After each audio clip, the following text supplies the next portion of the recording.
नमस्कार मैत्रिणींनो, आज आपण खूप दिवसांनी भेटलो आहोत. मराठमोळी कोकणी सुगरण्याच्यामध्ये आपलं स्वागत आहे. हे बघा, हे कोकम आहे, ओला म्हणजे हिरवा. तो आता लाल व्हायला लागलाय. तो लाल झाल्याच्या नंतर तुम्ही कच्च्या पण म्हणजे हिरव्या कोकमची पण तुम्ही कढी करू शकता, प्लस तुम्ही पिकलेल्या कोकमाची पण कढी करू शकता.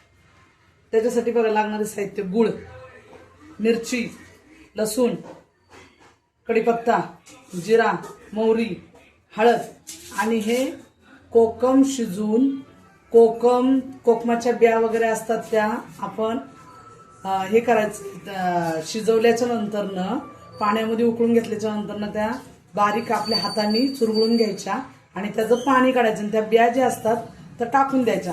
तर आता करण्याची पद्धत तुम्हाला दाखवते. आधी तुम्ही टाका जिरं, नंतर टाका मोहरी, तेल टाकलेलं आहे. नंतर टाका लसूण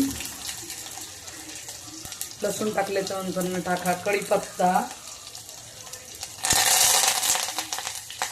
टाकल्याच्या नंतर हिरवी मिरची.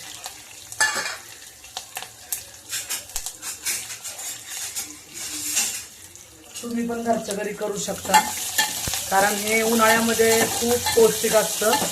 उन्हाळ्यामध्ये आठवड्यातनं एकदा तरी कोकम कढी किंवा ताकाची कढी वगैरे आपण असं करू शकतो. आता हे झाल्याच्या नंतर हे जे पाणी जे काढलेलं आहे याचं आपलं कोकमचं पाणी तुम्ही या फोडणीमध्ये टाकू शकता.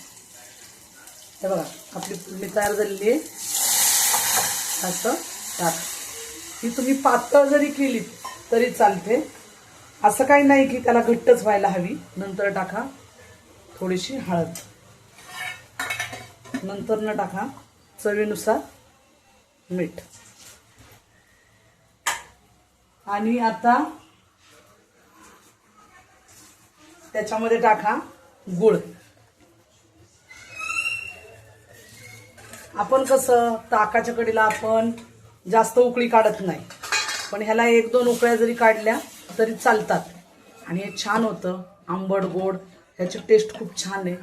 तुम्ही जर इकडचे जर असाल पुण्यातले किंवा सातारा, वाई किंवा असं इकडे नाही का लांब गावचे कुठले जर असाल, तर तुम्हाला जर ओले कोकम जर भेटले तर नक्कीच तुम्ही ही रेसिपी ट्राय करा आणि कशी लागते कशी नाही नक्की सांगा. झालं, आता हे उकळलं, 1-2 उकळ्या आल्या की सर्व करा.